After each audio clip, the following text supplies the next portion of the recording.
एक जॉब लगी हुई थी वापडा से, I used to play there and I was like, एक हल्की सी पॉकेट मनी भी आती थी, साथ साथ अपनी जो फीस थी वो मैं खुद ही कर रहा था, और यूनिवर्सिटी में जाके क्योंकि मैं कैप्टन था टीम का तो वो माफ़ हो गई थी, तो I was funding everything through out. I just didn't want कि अम्मी के ऊपर मैं कुछ भी अपना डालूं, Right. Because my mom is a single parent. Right. सो मुझे ये था कि उनके ऊपर कुछ नहीं डालना। Yeah. And what were you studying at that time? I was studying MBA। MBA कर रहे थे. या सो MBA कर रहा था, साथ साथ बैडमिंटन खेल रहा था। Hmm. एक टाइम पे आके फिर हम लोगों की फेडरेशन के इश्यूज शुरू हो गए और बैन हो गई। हम लोगों के टूर्स बहुत लगते होते थे, तो बड़ी आदत थी बाहर जाने की, फिर साथ साथ पैसे भी आ रहे हैं ये वो। हाँ. सो वो फेडरेशन बैन हो गई, तो और पैसे आते हैं स्पोर्ट्स में, लोग कहते हैं कि बड़ा I mean pocket money I would say. अभी इफ आई वुड से कि एक्सेप्ट फॉर क्रिकेट, हाँ. अभी अगर मैं सोचूं कि मैं सरवाइव कर सकता हूँ just as a single person, I think I can not, let alone taking care of families. That's so sad. That's very sad. Yeah. And मैं आपको बता नहीं सकता कि खर्चे कितने ज़्यादा होते हैं just taking care of that sport, the shuttles and everything. मतलब शटल के डब्बे जो हैं वो तकरीबन आधी आपकी सैलरी के आते होते थे, so it was very hard. और कोई स्पॉन्सर्स वगैरह नहीं होते? स्पॉन्सर होते हैं बट कुछ खास नहीं, मतलब they don't really take care of the expenses. वो थोड़े बहुत आपके जो इक्विपमेंट है वो उसको they take care of it, but nothing more than Nothing that. more than that. तो फेडरेशन बैन हो गई एंड देन यू नो हम लोग के टूर्स लगना बंद हो गए। वो तो आ रही थी salary, but I was like यार व्हाट नेक्स्ट, मतलब क्या करना है ज़िंदगी के साथ। तो पढ़ाई इसलिए कर रहा था कि डिग्री, बस अम्मी को शौक था। नहीं, वो अच्छी बात है, डिग्री तो एक बैकअप तो होना चाहिए। या तो वो किया, साथ फिर मॉडलिंग शुरू की, फिर मॉडलिंग शुरू की। फिर एक्टिंग के कीड़े मॉडलिंग हुआ। भी इसलिए इस तरह शुरू की कि मुझे किसी ने मुझे बोला कि यार तुम्हारी तस्वीरें बड़ी अच्छी आती हैं, तो चलो आके तुम्हारा पोर्टफोलियो वगैरह करते हैं ना। तो आई was like I had a baby face at that time, बड़ा गोलू गोलू सा था मैं। तो वो करवाया एंड कुछ किया है मुंह पे बेबी फेस से? नहीं, सच बोलो। प्यूबर्टी सच बोलो। It hit me really late but thank god. अच्छा, ओके। सो ब्लेम या मतलब जब वो करवाया था तो एडल्टहुड को क्रेडिट या ठीक है, अल्लाह को क्रेडिट देता हूँ, मेरा कुछ भी नहीं है। सो जब करवाया तो उन्होंने कहा 3 साल बाद आना, तुम्हारा अभी तो कोई चांस नहीं है, you don't look like a model. How old were you eight that time? I think probably 18। या आई वाज 18। तो 18 पे रिजेक्ट 18 पे एज अ रिजेक्ट। मॉडल। या सो आई देन गोलू सा मुंह लेके, गोलू का मुंह लेके आप नहीं आ सकते। और उस वक्त एट दैट टाइम कोई जेनजी वाला सीन भी नहीं था ना। Models used to be like, you must have been fit playing badminton and all. I was fit but still I had a baby face. तो वो उस टाइम पे आते भी बड़े लाइक बॉडी बिल्डर्स और बड़ी बड़ी दाढ़ी वाले। अब तो जेनजी वाला जमाना आ गया ना थोड़ा सा, कि 18 19 19 के कर रहे हैं वो। उस टाइम पे नहीं इतना होता था। तो फिर मैं I went back after 3 years, अपने आप पे काम किया, वर्कआउट किया ये करके, और वो फिर थोड़ा अल्लाह ने भी हेल्प कर दिया आई वुड से। सो वो 3 साल बाद गया हूँ, I got my portfolio done from a very good photographer and it helped. So वहाँ से फिर मॉडलिंग तो ऑफ कोर्स एक बड़ा ही एक लुक्रेटिव शोबा है, उसमें यू मेक गुड मनी। तो वो एक स्टार्ट तो आपको अच्छा मिल जाता है। वो जब वो आदत हो गई you know making money on a daily basis, I was like कि मैं पढ़ाई करके क्या करूंगा, अम्मी मुझसे की खत्म कि नहीं कर लिया, कर ली ना, डिग्री ले लिया। बट मेरा दिल नहीं था, मतलब मैं आगे से because I worked corporate for a couple of years too साथ right, I wanted to see कि क्या सीन है, but I am not a 9 to 5। ठीक है, क्रिएटिव लोग नहीं कर सकते, बड़ा मुश्किल होता है। एनीवे, अच्छा फास्ट फॉरवर्ड, जिप कराची पहुंच गए, ट्रेन पकड़ के, और किसी को नहीं जानते थे। नहीं, फिर बस देखा इधर आके booking.com पे कि गेस्ट हाउसेस कहाँ पे मिल रहे हैं, एंड दोस्त थे, रिश्तेदार, कोई भी नहीं। तो क्यों जरूरी, why did you think it was important to come to Karachi? Because acting industry was in Karachi and you know I was planning from the longest of times to come to Karachi, but problem ये थी कि my mother was alone there. Right, I do not have any sisters or brothers. You're a single I'm a child single child and a single parent. Achha. My mom is like 65 at this time. Right. So it's like it was a very difficult decision to just come to another city, leaving her alone. मेरे grandparents होते हैं साथ, but that's about it. So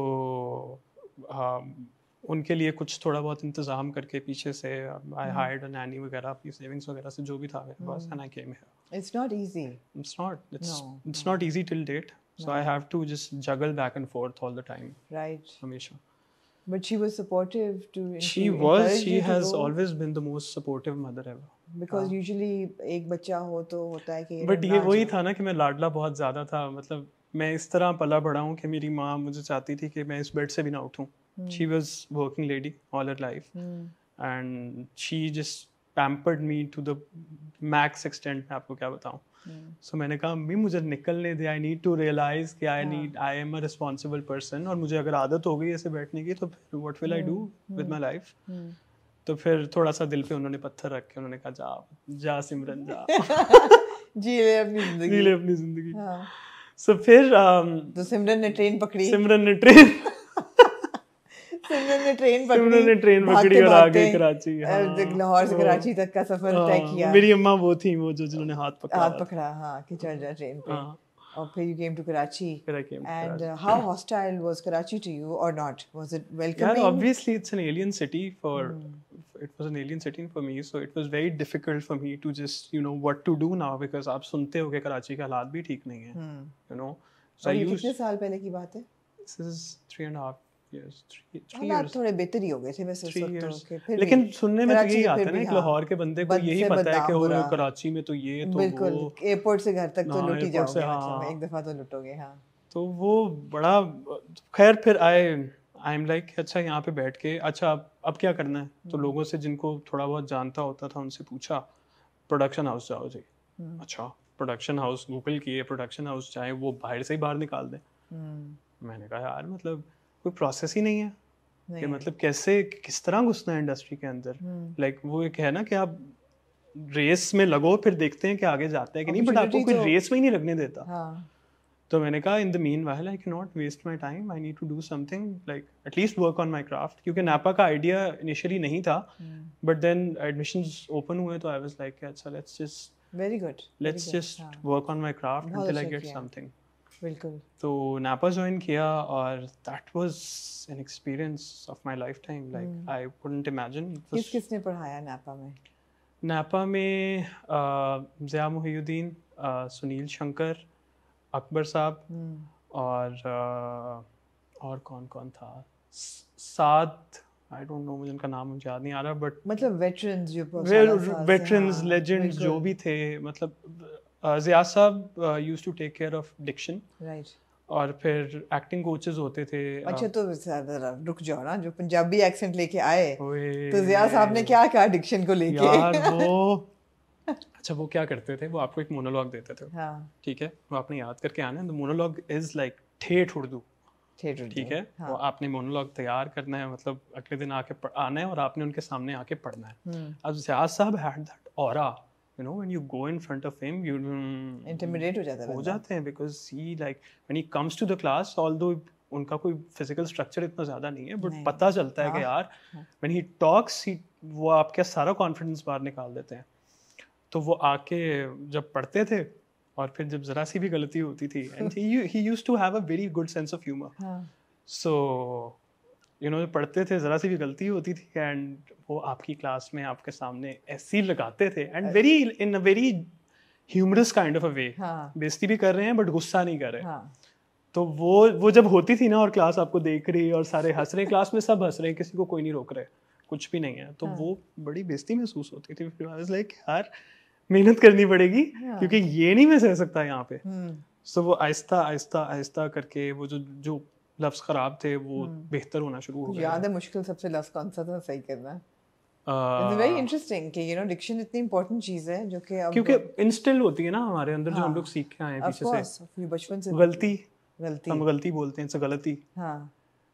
कुछ words हैं जो जैसे it's मोहब्बत नहीं है, इट्स मोहब्बत. ठीक है. और बर्फ नहीं है, इट्स बर्फ. और भी बहुत से ऐसे लफ्ज थे जो मतलब हम लोग बहुत ख़राब तरीके से बोलते हैं. और इनिशियली जब आप एक्टिंग में जाके वो बोलो आप क्या बोल रहे हैं भाई, ये इस तरह नहीं होता, क्योंकि आदत ही ऐसी है कि उस तरह के एक्सेंट में वही लफ्ज़ को उसी तरह बोलने की. अच्छा अजीब बात है कि हम लोग जब ड्रामा देख रहे होते हैं तो हम जनरली इंग्लिश की मिस प्रोनाउंसिएशन तो पिक कर लेते हैं, फौरन पिक करते हैं ना, फौरन करते हैं कि यार ये लफ्ज गलत किया है, हाँ गोरा, एग्जैक्टली। लेकिन जो उर्दू का तलफ़्फ़ुज़ लोगों का गलत होता है वो नहीं हम लोग पिक कर सकते अमूमन। आप ये देखें कि हम लोगों को पहले दिन जाके उन्होंने बोला कि चलें अलिफ बे पे टे लिख के दिखाएं, यार we had like 30 people in our class, किसी को नहीं पूरी आती है, single one could do it.